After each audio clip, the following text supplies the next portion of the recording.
Há segredos que o tempo não consegue apagar. Há verdades tão antigas que atravessam milênios, como sussurros carregados pelo vento do deserto, esperando o momento exato para serem ouvidas novamente. Esta é uma dessas histórias. Uma história que começa nas ruínas de uma civilização milenar e se entrelaça com a alma de uma criança que nasceu carregando memórias que não pertencem a esta vida. Uma criança cujos olhos viram o que nenhum olhar infantil deveria recordar, e cuja voz se tornaria o canal para uma mensagem que a humanidade havia esquecido, mas que agora, mais do que nunca, precisa desesperadamente lembrar. Se você sente que chegou até este vídeo por algo maior do que o acaso, se algo em seu coração reconhece que esta história carrega um propósito que talvez toque diretamente sua própria jornada, então inscreva-se agora, porque o que vou compartilhar pode transformar completamente a forma como você enxerga não apenas o passado distante, mas o próprio significado de sua existência neste exato momento. A história começa em um vilarejo esquecido no interior da Síria, onde as casas de pedra branca refletem o sol escaldante e onde o tempo parece ter parado há séculos. Ali, em meio ao cheiro de especiarias e ao som de orações ecoando dos minaretes ao entardecer, vivia um menino chamado Khalil. Ele tinha apenas 7 anos quando começou a ter os sonhos. Não eram sonhos comuns, daqueles que se dissolvem na luz da manhã como névoa sobre o rio. Eram memórias vívidas, intensas, que o acordavam no meio da noite com o coração disparado e lágrimas escorrendo por suas bochechas. Nos sonhos, Khalil caminhava por cidades que não existiam mais, falava línguas que nunca havia aprendido, vivia uma vida que não era sua, mas que, de alguma forma inexplicável, sentia como profundamente familiar. A mãe de Khalil, uma mulher chamada Amira, de olhos escuros e mãos calejadas pelo trabalho, inicialmente pensou que fossem apenas pesadelos infantis. Ela o embalava de volta ao sono, cantando antigas canções de ninar que sua própria avó lhe havia ensinado. Canções que falavam de almas que viajam através do tempo, de vidas que se entrelaçam como fios em um tapete infinito. Mas os sonhos não cessavam. Noite após noite, Khalil despertava com fragmentos de outra existência pulsando em sua mente. Ele via templos magníficos, com colunas que tocavam o céu, via escribas curvados sobre pergaminhos à luz de lamparinas de óleo, via rostos de pessoas que ele conhecia intimamente, mas que não faziam parte de sua vida atual. O pai de Khalil, um homem chamado Omar, que ganhava a vida como carpinteiro, ficou preocupado. Ele consultou os anciãos da vila, homens de barbas longas e olhos sábios que passavam os dias sentados à sombra das oliveiras, debatendo filosofia e interpretando textos sagrados. Os anciãos ouviram atentamente as descrições dos sonhos de Khalil, e um deles, o mais velho, um homem chamado Rashid, cujos olhos pareciam guardar segredos de eras passadas, murmurou algo em árabe antigo que fez os outros se entreolharem com uma mistura de reverência e inquietação. Ele disse que algumas almas nascem com o véu entre as vidas mais fino do que o normal, que certas crianças vêm ao mundo com missões inacabadas de existências anteriores. E que quando isso acontece, os sonhos são a forma da alma tentar comunicar o que precisa ser completado. Khalil cresceu carregando essas memórias como pedras pesadas em seus bolsos. Na escola, enquanto outras crianças brincavam no pátio, ele às vezes parava e olhava para o horizonte com uma expressão distante, como se estivesse vendo através do tempo. Seus professores notavam que ele tinha uma facilidade estranha com línguas antigas. Quando ensinavam fragmentos de aramaico nas aulas de religião, Khalil não apenas compreendia as palavras, mas as pronunciava com uma fluência que surpreendia até os mestres mais experientes. Era como se seu corpo lembrasse os movimentos que sua língua deveria fazer, como se músculos recordassem padrões de uma vida há muito vivida. Quando Khalil completou 10 anos, algo extraordinário aconteceu. Arqueólogos de uma universidade europeia chegaram à região para escavar um sítio próximo ao vilarejo. Havia rumores de que ali, enterrado sob camadas de areia e história, existia um antigo mosteiro do século IV, um lugar onde monges cristãos primitivos haviam vivido e preservado textos sagrados durante perseguições religiosas. A escavação atraiu a atenção de todo o mundo acadêmico, e o pequeno vilarejo, de repente, se viu invadido por estrangeiros com equipamentos sofisticados, conversas em idiomas incompreensíveis e uma energia de expectativa que vibrava no ar como eletricidade antes de uma tempestade. Khalil observava os arqueólogos trabalharem de longe. Algo dentro dele puxava, como se uma corda invisível estivesse amarrada ao seu peito e alguém do outro lado a estivesse puxando gentilmente, mas insistentemente, em direção àquele lugar. Ele começou a ter sonhos ainda mais intensos. Via o mosteiro como havia sido 1600 anos atrás. Via os monges em suas túnicas simples copiando manuscritos à luz de velas. Via em particular, um homem jovem com olhos penetrantes e mãos manchadas de tinta, escondendo algo de valor inestimável em uma câmara secreta sob o piso de pedra. Uma tarde, incapaz de resistir ao chamado, Khalil escapou da vigilância de seus pais e caminhou até o sítio arqueológico. Os guardas tentaram mandá-lo embora, mas ele persistiu, dizendo em árabe quebrado que precisava falar com o líder da expedição. Por sorte, ou talvez por algo maior do que sorte, a líder da expedição, uma mulher francesa chamada Dr. Elise Marchand, estava passando justamente naquele momento. Ela tinha cabelos grisalhos, presos em um coque frouxo, e olhos azuis afiados que haviam examinado incontáveis artefatos ao longo de décadas de carreira. Algo na urgência do menino a fez parar. Khalil olhou para ela e, em um francês que ele não sabia que conhecia, disse que havia algo que ela ainda não havia encontrado. Que debaixo do que ela pensava ser o piso principal do mosteiro, havia outra camada, uma câmara secreta, onde textos de importância imensa estavam escondidos. Dr. Marchand ficou atônita. Como uma criança síria de uma vila remota, falava francês tão bem. Como ele poderia saber sobre a estrutura de um edifício que estava enterrado há séculos? Ela deveria ter descartado as palavras do menino como fantasia infantil, mas algo na intensidade de seus olhos escuros, na certeza absoluta de sua voz, a fez hesitar. Ela perguntou como ele sabia disso. Khalil respondeu simplesmente: porque eu estive lá, porque eu era um dos monges que esconderam os textos, porque eu morri protegendo esses segredos. E agora voltei para garantir que eles sejam encontrados no momento certo.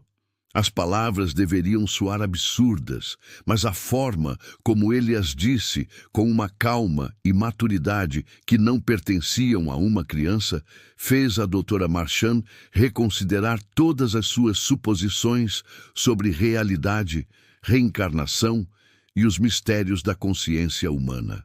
Contra todos os protocolos científicos, contra a lógica e o ceticismo que haviam governado sua carreira inteira, Dr. Marchand decidiu investigar. Ela ordenou que sua equipe examinasse mais cuidadosamente o piso da câmara principal. Usando o equipamento de radar de penetração no solo, eles descobriram o que os olhos não podiam ver: uma anomalia estrutural, um espaço vazio, onde não deveria haver nenhum. As escavações cuidadosas começaram, e 3 dias depois, eles descobriram uma laje de pedra com inscrições em siríaco antigo. Quando a removeram, revelaram uma câmara pequena, e dentro dela, protegidos por selos de cera que haviam resistido milagrosamente ao tempo, estavam pergaminhos. Não eram pergaminhos comuns. Eram textos que nunca haviam sido catalogados pela história oficial, escritos em uma mistura de aramaico, grego antigo e uma língua que nenhum dos especialistas presentes conseguia identificar imediatamente. A descoberta era monumental.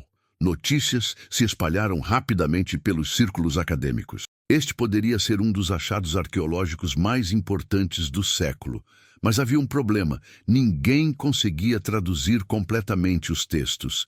Eles tentaram por semanas, trazendo linguistas de universidades ao redor do mundo, mas os pergaminhos resistiam, como se guardassem seus segredos apenas para aqueles dignos de compreendê-los. Foi então que Dr. Marchand se lembrou de Khalil, o menino que havia previsto a descoberta, o menino que falava línguas que não deveria conhecer. Com permissão hesitante dos pais, ela o trouxe para ver os pergaminhos. Khalil entrou na tenda climatizada, onde os documentos estavam sendo preservados, e no momento em que seus olhos pousaram sobre o primeiro pergaminho, ele começou a chorar.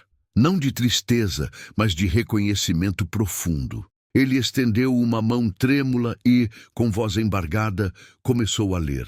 As palavras fluíam de sua boca como água de uma fonte há muito tempo represada, finalmente liberada. O pergaminho continha uma mensagem. Não era um texto religioso convencional, nem um documento histórico comum. Era uma carta. Uma carta escrita por uma comunidade de místicos cristãos primitivos que haviam recebido ensinamentos diretos de discípulos que caminharam com Jesus. Mas esses ensinamentos não eram os que haviam sido preservados nos evangelhos canônicos. Eram ensinamentos mais profundos, mais esotéricos, sobre a natureza da alma, sobre reencarnação, sobre como cada ser humano carrega dentro de si uma centelha divina que transcende a morte e retorna vida após vida, aprendendo, crescendo, evoluindo em direção a uma união completa com o divino. Antes de continuar, preciso fazer uma pergunta a você que está assistindo. Você acredita que sua alma já viveu antes? Que talvez os talentos inexplicáveis que você possui, as conexões instantâneas que sente com certas pessoas ou lugares, os medos aparentemente irracionais que carrega, sejam, na verdade, ecos de experiências de vidas passadas? Escreva nos comentários: eu acredito que minha alma é eterna. Porque o que Khalil descobriu naquele pergaminho não era apenas história antiga. Era uma verdade sobre todos nós, que foi deliberadamente escondida ao longo dos séculos. A carta explicava que nos primeiros séculos do cristianismo havia duas correntes de pensamento. Uma acreditava que os seres humanos viviam apenas uma vez e que seu destino eterno era decidido nessa única existência. A outra, mais antiga e conectada aos ensinamentos originais, acreditava que as almas passavam por múltiplas encarnações, cada uma oportunidade de aprender lições específicas, de equilibrar karmas, de evoluir espiritualmente. Os monges que escreveram aquela carta pertenciam à segunda corrente, e eles sabiam que seus ensinamentos estavam em perigo. Sabiam que forças poderosas dentro da igreja emergente queriam erradicar qualquer menção de reencarnação, por medo de que essa crença minasse o controle que a instituição religiosa exercia sobre as massas através do medo da condenação eterna. Então, eles esconderam os textos. Esconderam com a intenção de que um dia, quando a humanidade estivesse pronta, quando o mundo precisasse desesperadamente lembrar que a morte não é o fim e que cada vida é uma oportunidade preciosa de crescimento, alguém os encontraria. E Khalil, com suas memórias de uma vida passada como um desses monges, havia retornado justamente para esse propósito. Ele era a chave viva que desbloquearia segredos enterrados há 1600 anos. À medida que Khalil traduzia, página após página, os acadêmicos ao redor dele ficavam em silêncio reverente. Não era apenas o conteúdo que os impressionava, mas a forma como o menino trabalhava. Ele não hesitava, não consultava dicionários ou referências. As palavras simplesmente vinham, como se estivessem gravadas em algum lugar profundo de sua memória celular. Ele lia passagens em aramaico e as traduzia instantaneamente para árabe moderno, depois para inglês, depois para francês, mudando entre línguas com uma facilidade que desafiava toda explicação lógica. Um dos pergaminhos continha algo ainda mais extraordinário. Era uma profecia. Não no sentido tradicional de prever eventos futuros específicos, mas uma compreensão profunda dos ciclos da consciência humana. O texto descrevia como a humanidade passaria por períodos de despertar e esquecimento, como haveria eras em que o conhecimento espiritual floresceria e outras em que seria suprimido, mas que eventualmente, em uma era de grande turbulência e transformação, chegaria um tempo em que as verdades ocultas ressurgiriam.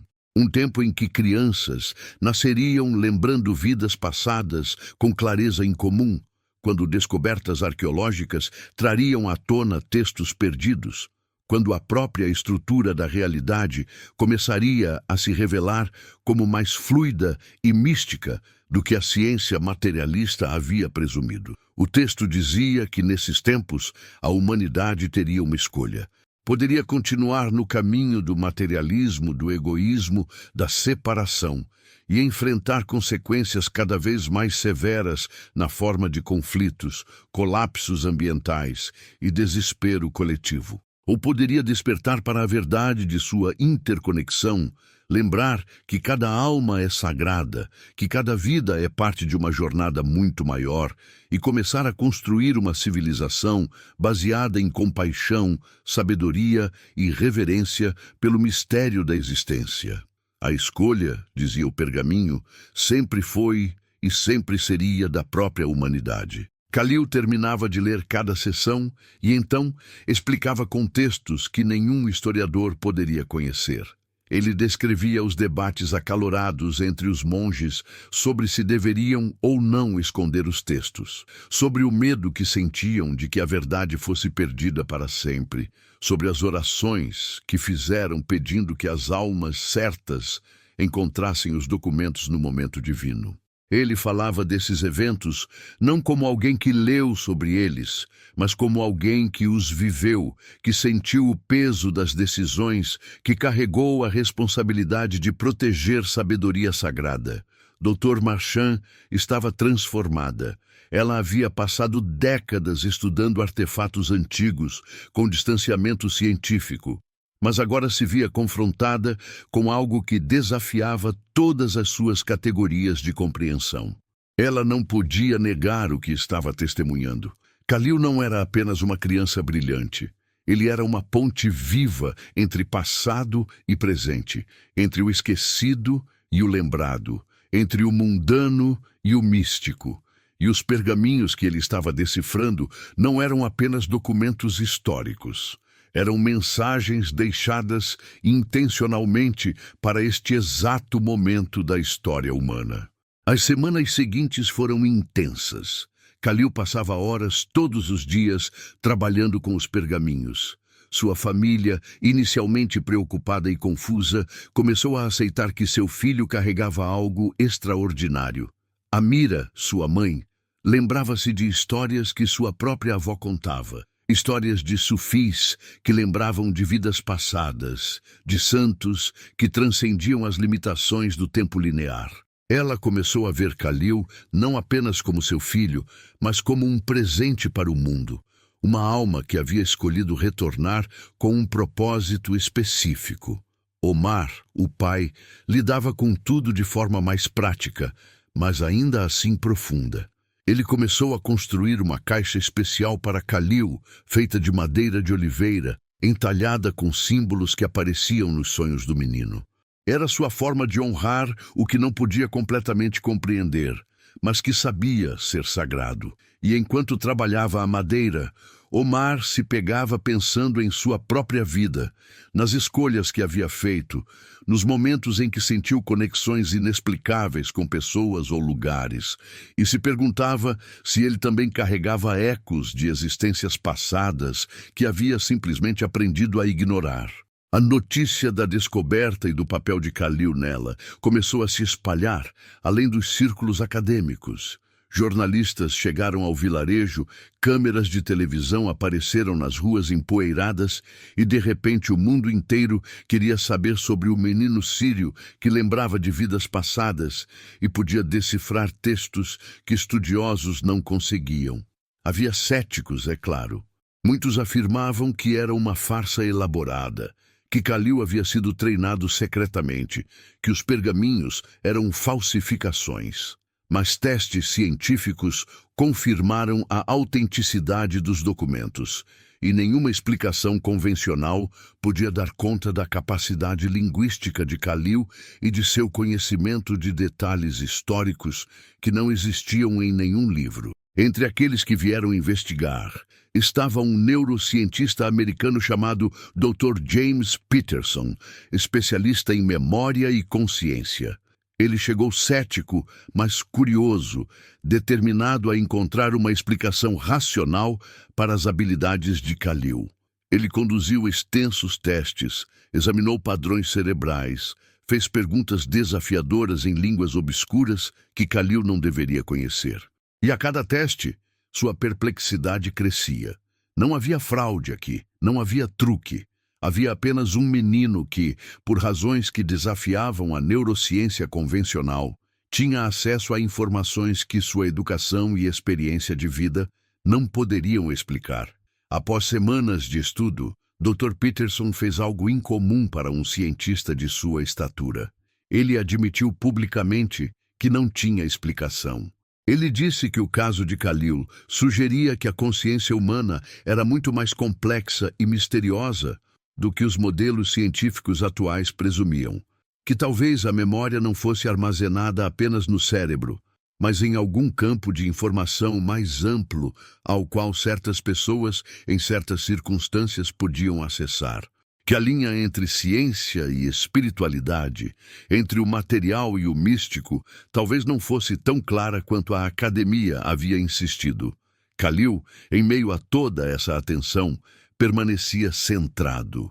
Ele não se deixava inflar pelo ego, nem se intimidar pelas câmeras e microfones. Ele sabia, com uma certeza que vinha de algum lugar profundo, que não se tratava dele.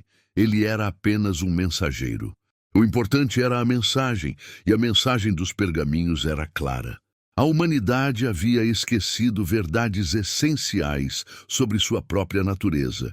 E agora, em um momento de crise planetária sem precedentes, essas verdades estavam ressurgindo não para criar uma nova religião, mas para lembrar a todas as religiões e a todas as pessoas de algo fundamental que sempre esteve lá, esperando para ser redescoberto. Os pergaminhos falavam de união, não divisão.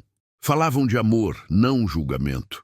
Falavam de infinitas oportunidades de crescimento através de múltiplas vidas, não de um único teste definitivo. Falavam de um universo vivo e consciente, onde cada alma é preciosa e onde cada experiência, por mais dolorosa, tem propósito e significado dentro de um design maior.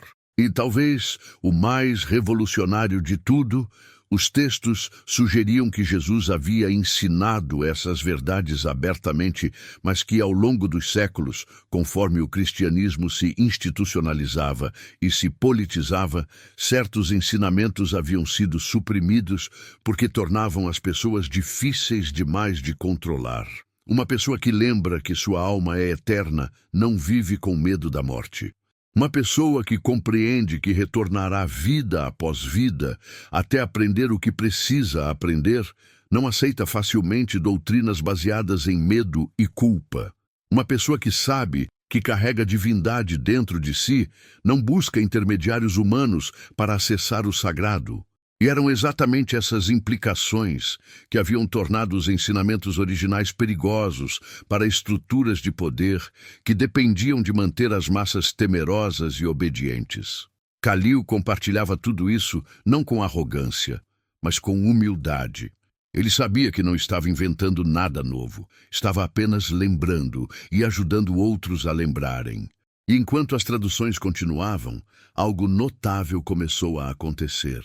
Pessoas ao redor do mundo que ouviam sobre os pergaminhos começaram a ter suas próprias experiências, sonhos vívidos de vidas passadas, memórias espontâneas de lugares que nunca visitaram nesta vida, conexões profundas com os ensinamentos que Khalil estava revelando, como se algo adormecido dentro delas estivesse despertando.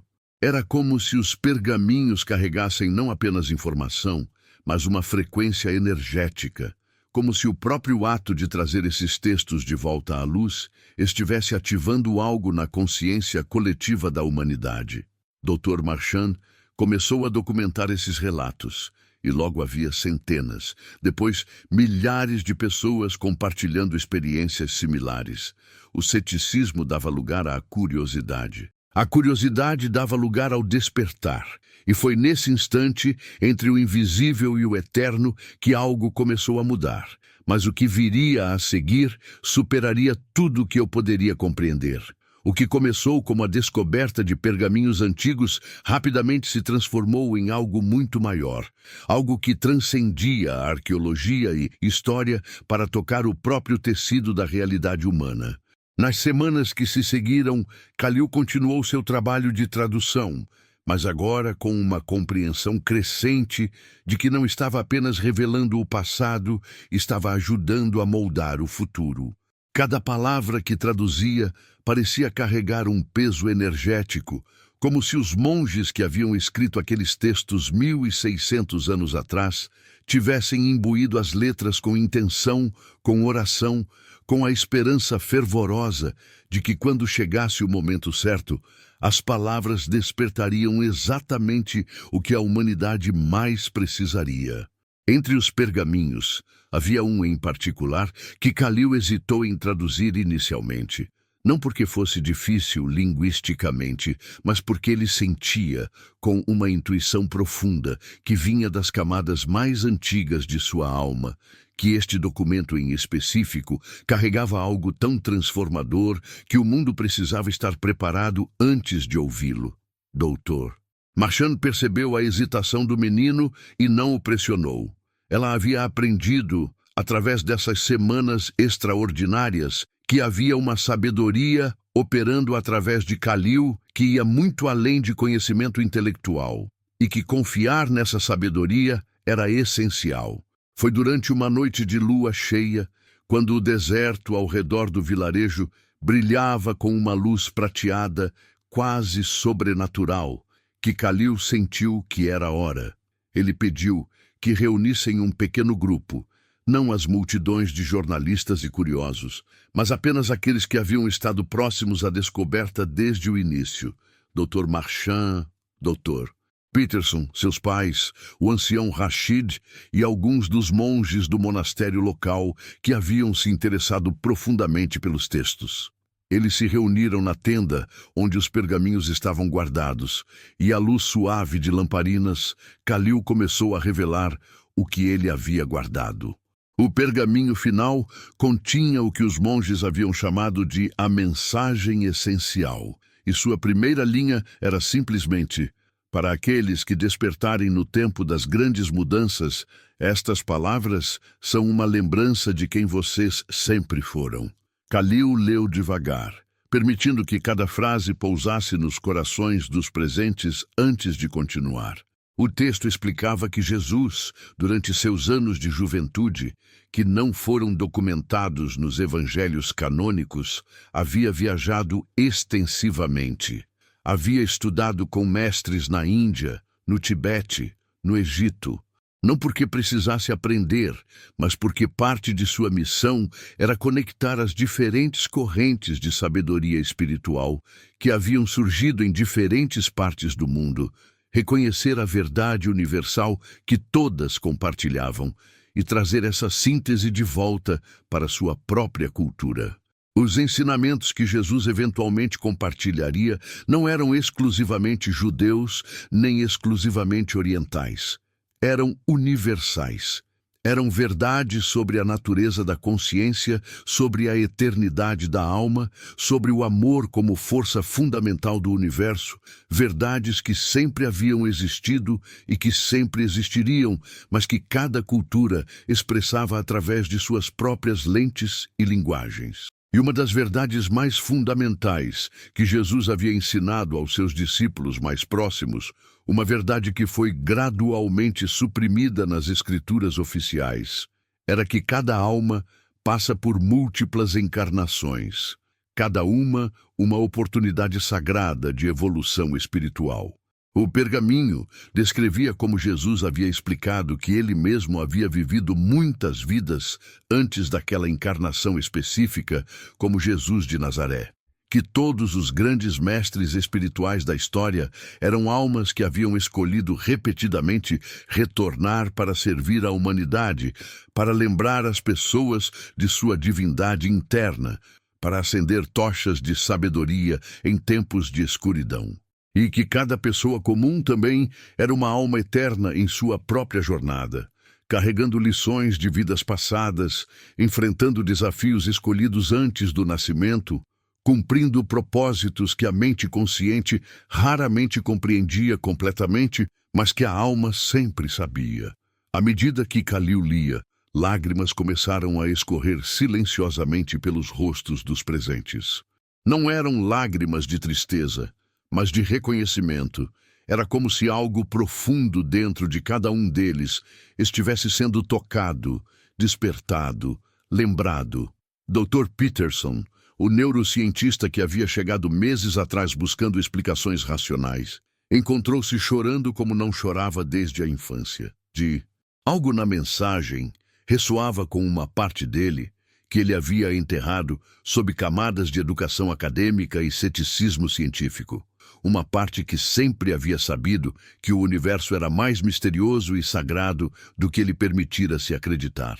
O texto continuava explicando que a razão pela qual o conceito de reencarnação havia sido sistematicamente removido do cristianismo primitivo não era porque Jesus não o havia ensinado, mas porque líderes religiosos posteriores perceberam que pessoas que acreditavam em múltiplas vidas eram mais difíceis de controlar através do medo. Se você sabe que sua alma é eterna, que terá outras chances de aprender e crescer, você vive com menos medo. Você faz escolhas baseadas em amor e sabedoria interior em vez de medo de punição eterna. Você questiona autoridades que afirmam ter poder sobre seu destino espiritual. E para estruturas de poder que dependiam de manter as massas obedientes e temerosas, essa era uma ameaça inaceitável. Então houve concílios, debates, edições de textos sagrados. Referências à reencarnação foram removidas ou reinterpretadas. Ensinamentos sobre a eternidade da alma foram substituídos por doutrinas de céu e inferno permanentes. E ao longo dos séculos, a crença em múltiplas vidas tornou-se associada com heresia, com paganismo, com tudo que deveria ser temido e evitado. Mas a verdade, como todas as verdades profundas, não pode ser completamente destruída. Ela sempre encontra formas de ressurgir, especialmente em momentos em que a humanidade mais precisa dela. Khalil pausou na leitura e olhou ao redor do grupo reunido. Sua voz, que havia carregado a autoridade de eras antigas, suavizou-se para o tom de uma criança novamente. Vocês entendem por que eu precisei esperar para compartilhar isso, ele disse. Não é apenas informação histórica, é uma chave que abre portas na consciência que estiveram trancadas por muito tempo. E quando essas portas se abrem, tudo muda. A forma como você vê sua própria vida, a forma como você encara desafios, a forma como você se relaciona com pessoas que entram e saem de sua jornada, tudo ganha novos significados quando você compreende que isso não é apenas uma vida isolada, mas um capítulo em uma história muito maior. Amira, a mãe de Khalil, que havia observado tudo em silêncio reverente, finalmente falou. Filho, ela disse, sua voz tremendo com emoção, você veio a mim há 10 anos como um bebê que eu pensei que estava começando uma nova vida. Mas agora eu entendo que você estava continuando uma jornada que começou muito antes. E isso me faz perceber que todos os meus filhos, todas as crianças que já nasci ou conheci, são almas antigas, vestindo corpos novos, cada uma carregando sabedoria e feridas de existências que eu não posso ver, mas que são tão reais quanto este momento. O ancião Rashid, cujos olhos lacrimejavam com uma mistura de alegria e validação, assentiu lentamente. As tradições sufis sempre preservaram essa sabedoria, ele disse. Sempre soubemos que as almas viajam através do tempo, que nascemos repetidamente até aprendermos o que viemos aprender. Mas ver isso confirmado em textos cristãos antigos, ver que Jesus ensinava o mesmo, é uma ponte extraordinária. Mostra que no coração de todas as grandes tradições espirituais, há verdades universais que transcendem diferenças superficiais de doutrina e ritual. Dr. Marchand, sempre a cientista, mas agora transformada por algo que ia além da ciência, perguntou a Khalil se ele se lembrava de detalhes específicos de sua vida passada como monge. Khalil fechou os olhos, e quando os abriu novamente, havia uma profundidade neles que fazia parecer que um homem adulto estava olhando através dos olhos de uma criança. Eu lembro do medo, ele disse. Medo de que essas verdades fossem perdidas para sempre.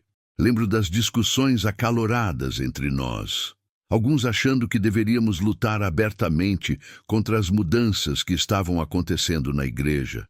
Outros acreditando que a sabedoria deveria ser preservada em segredo, escondida até que o mundo estivesse pronto. Eu estava entre aqueles que votaram por esconder os textos. E na noite em que os selamos naquela câmara, fizemos uma oração. Pedimos que as almas certas, no tempo certo, encontrassem o que estávamos deixando, e que pelo menos uma de nós retornasse para ajudar na redescoberta.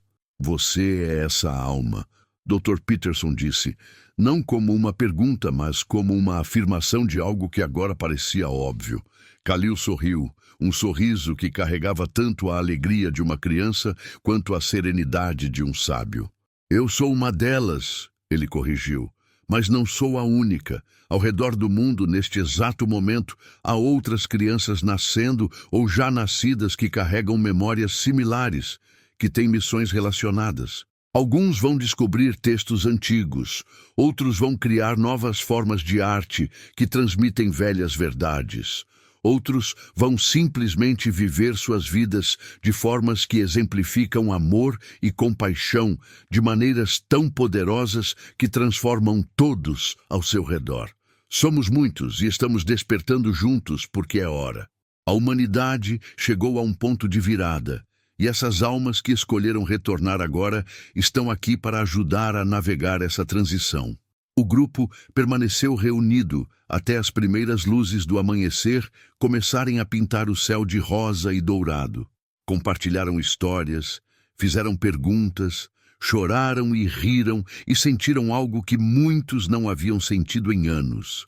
Uma conexão profunda, não apenas uns com os outros, mas com algo maior, com um propósito que transcendia suas vidas individuais.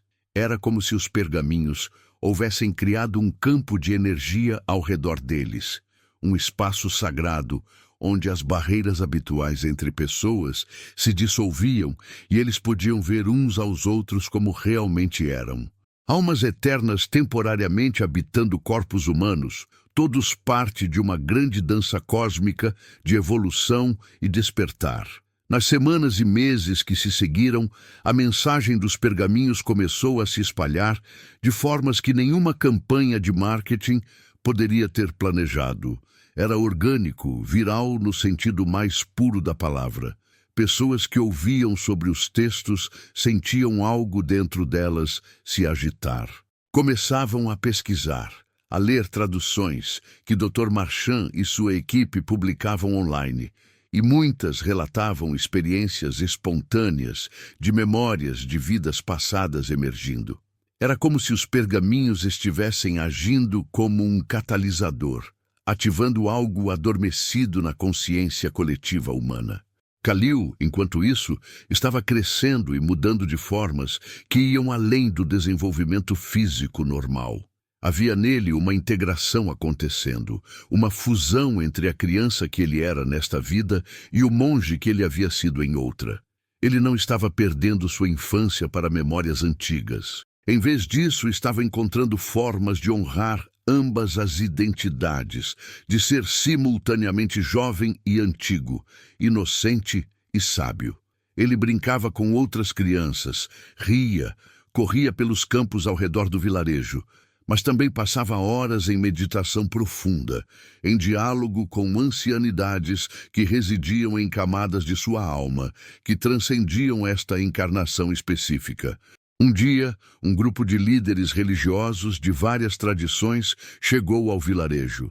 Havia um rabino de Israel, um lama tibetano, um padre católico conhecido por sua abertura a diálogos interreligiosos, um imã sufi e uma sacerdotisa de uma tradição de espiritualidade feminina ancestral. Eles haviam ouvido sobre os pergaminhos e sobre Kalil e queriam entender o que estava acontecendo. Alguns vinham com ceticismo, outros com curiosidade genuína, mas todos vinham com perguntas. Kalil os recebeu com graça, que desafiava sua idade. Ele sentou-se com eles em círculo, sob uma antiga oliveira que havia testemunhado séculos de história humana, e escutou suas preocupações, suas dúvidas, suas esperanças. O rabino perguntou como essas revelações se alinhavam com a tradição judaica. O padre questionou se os textos não contradiziam ensinamentos fundamentais do cristianismo. O imã queria saber se isso era compatível com o Islã. E Kalil, com paciência infinita, explicou que a verdade não pertence a nenhuma tradição específica, mas é maior do que todas elas juntas. Imaginem, ele disse, que a verdade espiritual é como o sol. E cada tradição religiosa é como uma janela diferente através da qual as pessoas olham para esse sol. Algumas janelas têm vitrais coloridos, outras são claras, algumas são pequenas, outras grandes. Mas todas estão tentando capturar e transmitir a luz do mesmo sol. Os pergaminhos não estão dizendo que uma janela está certa e outras erradas. Estão lembrando a todos nós de olhar além das janelas para o próprio sol, de reconhecer que em nossos corações, além de todas as diferenças de doutrina e ritual, há uma fome espiritual compartilhada, uma busca por significado, por conexão com o divino, por compreensão de quem realmente somos e por que estamos aqui. A sacerdotisa, uma mulher idosa com cabelos brancos longos e olhos que pareciam conter oceanos de sabedoria, sorriu. Você fala como os antigos oráculos falavam, ela disse, com simplicidade que carrega profundidade, com palavras que vêm não da mente, mas de um lugar de conhecimento direto. E o que você diz ressoa com o que as tradições matriarcais sempre souberam. Que somos todos parte de ciclos maiores, que a morte e o nascimento são apenas transições em uma jornada contínua da alma, que o divino feminino e masculino dançam juntos na criação e recriação perpétuas da realidade. O lama tibetano assentiu em concordância. No budismo tibetano, sempre aceitamos e ensinamos sobre reencarnação. Reconhecemos tulkus, lamas reencarnados que retornam com memórias e missões de vidas passadas. Ver isso emergir também no cristianismo primitivo é fascinante. Sugere que talvez Jesus e Buda, embora separados por geografia e cultura, estavam acessando e ensinando a mesma verdade fundamental sobre a natureza da consciência e da realidade. O que começou como um encontro potencialmente confrontacional transformou-se em um diálogo profundamente movente. Os líderes religiosos, que haviam chegado como representantes de tradições separadas e às vezes competitivas, saíram com uma compreensão renovada de que no nível mais profundo todas as tradições espirituais autênticas estão apontando para a mesma lua, usando dedos diferentes, mas todos direcionando o olhar para além de si mesmos em direção ao mistério luminoso que transcende todas as tentativas humanas de capturá-lo em palavras e dogmas. Essa reunião sob a oliveira foi filmada e compartilhada online, e seu impacto foi profundo. Milhões de pessoas ao redor do mundo assistiram a líderes de diferentes fés, encontrando terreno comum através dos ensinamentos de um menino sírio e de pergaminhos antigos, e algo nele se abriu. Divisões que pareciam intransponíveis começaram a parecer menos absolutas. A possibilidade de unidade na diversidade, de respeitar diferenças enquanto reconhecia verdades compartilhadas, não parecia mais tão impossível. Khalil continuou seu trabalho, mas agora com uma compreensão expandida de seu papel. Ele não era apenas um tradutor de textos antigos. Ele era um catalisador de conversas que a humanidade precisava ter. Conversas sobre a natureza da consciência, sobre vida após a morte, sobre propósito e significado, sobre como construir uma civilização que honrasse o sagrado em cada ser, em vez de perpetuar sistemas de divisão e dominação. Ele começou a escrever também, não traduções, mas reflexões próprias. Textos curtos, poéticos, que capturavam insights que vinham de suas memórias de múltiplas vidas. Ele escreveu sobre como o medo da morte perde seu poder quando você compreende que é apenas uma transição. Sobre como relacionamentos ganham nova profundidade quando você entende que as pessoas em sua vida podem ser almas com quem você compartilhou existências anteriores, encontrando-se novamente para continuar lições e conexões. Sobre como desafios e sofrimentos tornam-se mais suportáveis, quando vistos não como punições aleatórias, mas como oportunidades escolhidas pela alma para crescimento específico. Seus escritos tocavam pessoas de todas as idades e origens. Cartas chegavam de todo o mundo. Pessoas compartilhando como a mensagem dos pergaminhos havia transformado suas perspectivas sobre perdas que haviam sofrido, sobre relacionamentos difíceis que agora viam com novos olhos, sobre talentos e paixões que agora reconheciam como ecos de vidas passadas.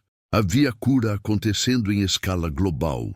Não através de milagres dramáticos, mas através da simples lembrança de que a vida é muito maior e mais misteriosa do que havíamos sido ensinados a acreditar. Dr. Marchand, cuja carreira havia sido dedicada ao estudo desapaixonado do passado, encontrou-se agora em uma jornada pessoal de transformação. Os meses trabalhando com Khalil e os pergaminhos haviam despertado nela memórias e sentimentos que ela não podia mais negar. Ela começou a ter sonhos de uma vida no Egito Antigo, trabalhando em uma biblioteca onde textos sagrados eram preservados. E ela se perguntava se sua paixão por arqueologia nesta vida era, na verdade, uma continuação de um trabalho que havia começado milênios atrás. Um compromisso da alma de proteger e revelar sabedoria antiga. Uma tarde, ela sentou-se com Khalil e compartilhou suas experiências. O menino ouviu com atenção e então disse algo que a fez chorar. Doutora Marchand, você não encontrou os pergaminhos por acidente, e eu não vim para ajudá-la a traduzi-los por acidente. Nossas almas combinaram isso muito antes de nascermos nesta vida. Você, com sua credibilidade científica e posição no mundo acadêmico, era perfeita para dar legitimidade à descoberta. Eu, com minhas memórias e habilidades linguísticas, era necessário para desbloquear o conteúdo. Juntos criamos uma ponte entre o antigo e o moderno, entre o místico e o científico. Isso é trabalho de alma e vocês estão fazendo exatamente o que veio fazer. Dr. Marchand percebeu naquele momento que toda a sua vida, com todos seus desvios e dificuldades, havia estado preparando-a para este exato momento. As décadas estudando línguas antigas, os anos trabalhando em escavações ao redor do mundo, até mesmo os fracassos e decepções que havia enfrentado, Tudo havia sido parte de uma preparação para encontrar esses pergaminhos e ajudar a trazer sua mensagem ao mundo. E com essa compreensão veio uma paz profunda, uma aceitação de que sua vida tinha significado e propósito, mesmo nos momentos em que ela havia duvidado disso. Enquanto isso, o impacto dos pergaminhos continuava a se expandir em ondas concêntricas. Escolas começaram a incluir discussões sobre consciência e reencarnação em seus currículos. Terapeutas desenvolveram novas abordagens baseadas na ideia de que traumas atuais poderiam ter raízes em vidas passadas. Artistas criaram obras inspiradas pelos textos, pinturas e músicas e filmes que exploravam temas de almas eternas e propósitos que transcendem uma única vida. Era como se uma represa houvesse se rompido, e águas de sabedoria antiga estavam fluindo livremente novamente, irrigando um mundo que havia se tornado árido de significado espiritual profundo. Havia resistência, é claro. Sempre há. Fundamentalistas de várias religiões denunciavam os pergaminhos como obras do diabo, projetadas para desviar os fiéis do caminho verdadeiro. Materialistas científicos insistiam que tudo era fraude ou autoilusão, que não havia evidência real de reencarnação e que Kal-El era ou um gênio com memória fotográfica ou parte de uma elaborada conspiração. Mas para cada voz de oposição, havia dezenas de vozes de pessoas cujas vidas haviam sido tocadas e transformadas, que haviam experimentado seus próprios despertares e que não podiam mais negar que havia mais no universo do que a visão de mundo materialista permitia. Kal-El, agora com 12 anos, havia se tornado uma figura conhecida globalmente, mas ele trabalhava arduamente para manter sua vida o mais normal possível. Ele ainda frequentava a escola local, ainda brincava com amigos, ainda tinha responsabilidades domésticas. Seus pais, Amira e Omar, foram firmes em garantir que a fama não roubasse sua infância. Eles entendiam que ele tinha um propósito extraordinário, mas também sabiam que ele era uma criança que precisava rir, brincar, cometer erros e crescer em seu próprio ritmo. Uma noite, a família estava reunida para o jantar, uma refeição simples de arroz, legumes e pão que Amira havia preparado. Enquanto comiam, Kal-El de repente começou a rir. Era uma risada pura, livre, a risada de uma criança genuinamente divertida. Quando seus pais perguntaram o que era engraçado, ele disse: "Eu estava pensando em como tudo isso é absurdo e perfeito ao mesmo tempo. Aqui estou eu, um menino de um vilarejo que a maioria das pessoas nunca havia ouvido falar, e de alguma forma estou conectado a eventos que aconteceram há 1.600 anos, e essas conexões estão afetando milhões de pessoas ao redor do mundo. É tão grande e tão pequeno ao mesmo tempo, é como se o universo tivesse um senso de humor cósmico." Omar sorriu, colocando a mão no ombro de seu filho. "Talvez esse seja um dos maiores ensinamentos de tudo isso", ele disse, "que o extraordinário e o comum não são separados, que o divino não mora apenas em templos e textos sagrados, mas também aqui, nesta mesa, nesta refeição compartilhada, nesta família, que você pode ser tanto um mensageiro de verdades antigas, quanto um menino que gosta de jogar futebol e que às vezes esquece de fazer sua lição de casa. Essa capacidade de Kal-El de manter equilíbrio entre o extraordinário e o ordinário tornou-se um ensinamento em si. Ele demonstrava que espiritualidade profunda não exige abandono da vida humana normal, mas uma integração onde o sagrado e o mundano dançam juntos. Você pode lembrar de vidas passadas e ainda apreciar um bom sorvete. Pode carregar missões de alma e ainda precisar aprender matemática. Pode ser um canal para a sabedoria antiga e ainda ficar nervoso antes de falar em público. Humanidade e divindade não são opostos, mas aspectos complementares de nossa natureza total. À medida que os anos passavam, outros casos de crianças com memórias de vidas passadas começaram a surgir, mais frequentemente e a receber mais atenção séria. Pesquisadores como o Dr. Peterson desenvolveram protocolos para estudar esses fenômenos sem descartá-los automaticamente como imaginação ou fraude. Universidades estabeleceram departamentos dedicados ao estudo da consciência, além dos limites materialistas tradicionais. Lentamente, o paradigma estava mudando. A ciência estava se abrindo para reconhecer que a consciência poderia ser mais fundamental do que a matéria, que a mente não era apenas um subproduto de processos cerebrais e que fenômenos como memórias de vidas passadas mereciam investigação séria.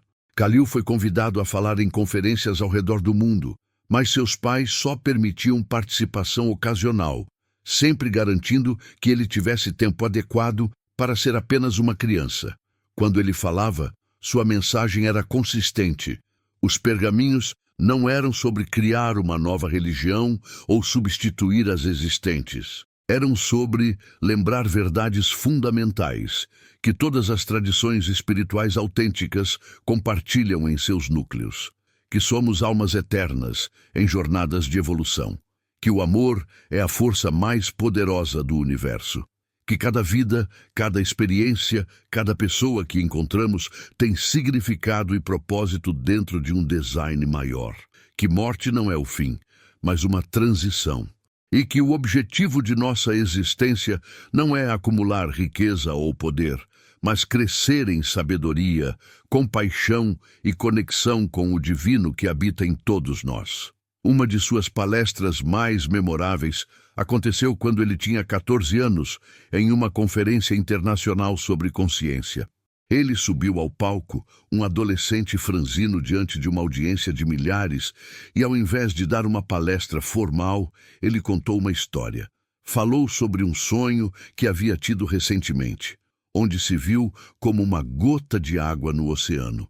A gota se sentia pequena, insignificante, separada, mas então algo mudou, e a gota percebeu que não era separada do oceano.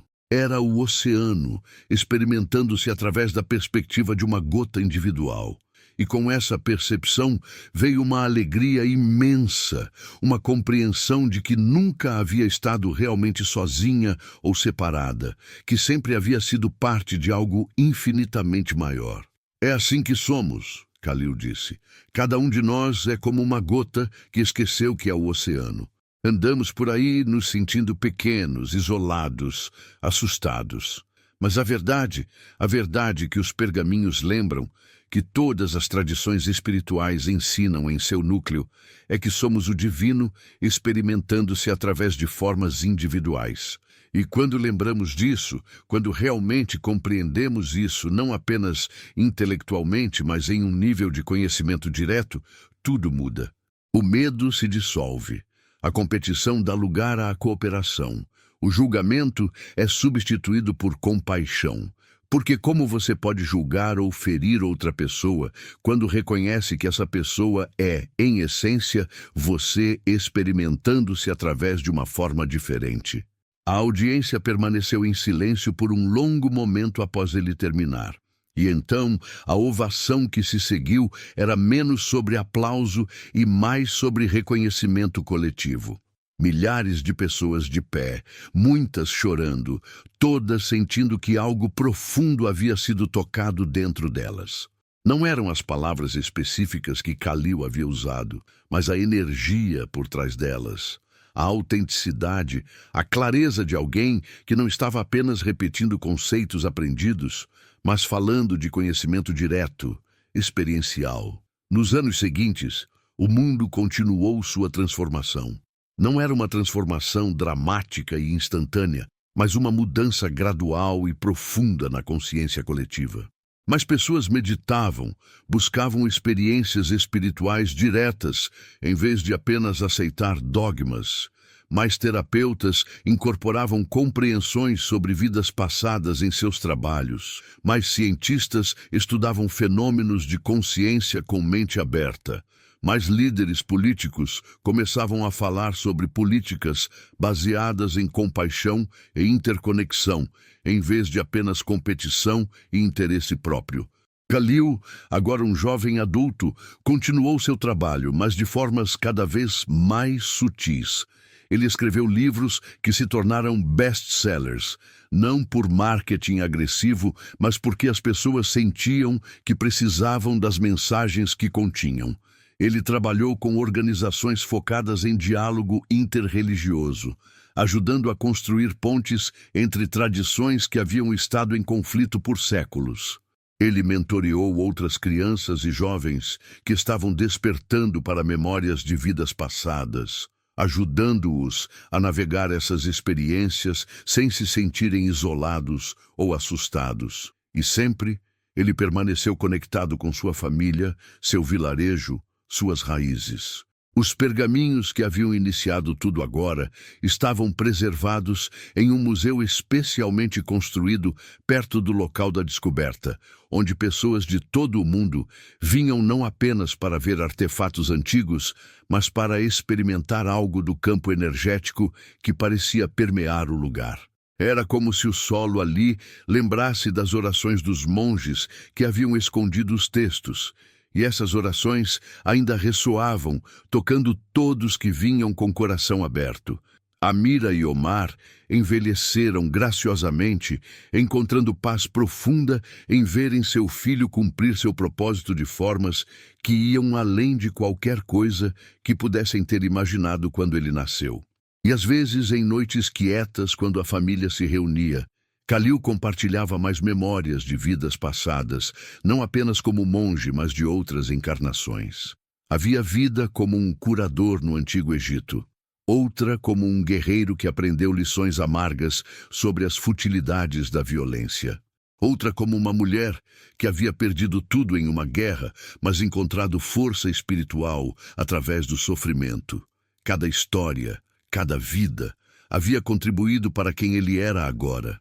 Cada experiência adicionando camadas de sabedoria e compaixão à sua alma. Dr. Marchand, agora aposentada da arqueologia acadêmica, dedicou seus últimos anos a escrever. Ela produziu uma série de livros documentando não apenas a descoberta dos pergaminhos, mas a jornada pessoal que essa descoberta havia iniciado nela. Ela escreveu honestamente sobre suas dúvidas, suas lutas para reconciliar seu treinamento científico com experiências que desafiavam paradigmas materialistas e sua eventual aceitação de que o universo era infinitamente mais misterioso e maravilhoso do que ela havia sido ensinada a acreditar. Seus livros ajudaram muitos outros cientistas e acadêmicos a navegarem suas próprias jornadas de abertura para dimensões espirituais da realidade. Dr.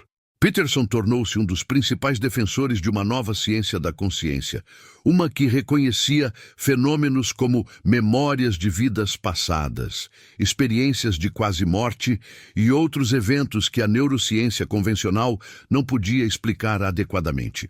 Ele argumentava que, em vez de descartar esses fenômenos porque não se encaixavam em modelos existentes, a ciência deveria expandir seus modelos para acomodar a totalidade da experiência humana. Seu trabalho ajudou a legitimar estudos de consciência em contextos acadêmicos mainstream. E o que aconteceu com a mensagem dos pergaminhos? Ela continuou a se espalhar, a evoluir, a tocar vidas de formas que os monges que a haviam escondido só poderiam ter sonhado. Ela ajudou pessoas a enfrentarem mortes de entes queridos com menos desespero, compreendendo que separação é temporária e que almas se encontram novamente. Ajudou aqueles lutando com traumas a verem seus desafios não como punições aleatórias, mas como oportunidades de crescimento escolhidas por suas almas. Ajudou crianças com talentos incomuns a compreenderem que talvez estivessem lembrando habilidades de vidas anteriores. Ajudou pessoas em relacionamentos difíceis a verem possibilidades de que estivessem trabalhando através de karmas compartilhados de outras encarnações. Mais importante, a mensagem ajudou a humanidade a começar a se ver não como uma coleção de indivíduos isolados competindo por recursos escassos, mas como uma família de almas em jornadas interconectadas, todas parte de um grande despertar coletivo. E com essa mudança de perspectiva vieram mudanças em comportamento, mais compaixão, mais cooperação, mais disposição para sacrificar ganhos pessoais de curto prazo por bem-estar coletivo de longo prazo. Não era utopia. Conflitos e sofrimentos ainda existiam, mas havia uma mudança perceptível, uma elevação gradual da consciência planetária. Galil, agora com 20 e poucos anos, estava sentado em sua casa no vilarejo, um local que haviam reformado, mas que mantinha a simplicidade e conexão com a terra que sempre caracterizara aquele lugar. Ele olhava para as estrelas através da janela e pensava sobre a jornada que sua alma havia feito. As muitas vidas, as muitas lições, os muitos momentos de esquecimento e lembrança. E ele sentiu gratidão, não apenas pela missão que havia cumprido com os pergaminhos, mas por cada experiência ao longo de inúmeras vidas que o havia preparado para esse momento. Se esta história tocou algo dentro de você, se acendeu uma chama de reconhecimento ou despertou perguntas sobre sua própria jornada de alma, então compartilhe. Não necessariamente este vídeo, embora isso seja bem-vindo, mas compartilhe a essência. Compartilhe com alguém que está lutando, alguém que perdeu a fé, alguém que está buscando significado. Lembre-os de que são muito mais do que pensam ser, que suas vidas têm propósito profundo, mesmo quando não podem vê-lo, e que estão conectados a uma teia de amor e sabedoria que transcende tempo e espaço. Lembre-se, nenhuma vida é em vão. Cada experiência, cada desafio, cada alegria, cada lágrima, tudo faz parte de uma jornada sagrada de retorno à lembrança completa de quem realmente somos. Almas eternas, centelhas do divino, viajando através de incontáveis formas e experiências, sempre evoluindo, sempre crescendo, sempre sendo chamadas de volta para casa, para a união consciente com a fonte de tudo que existe.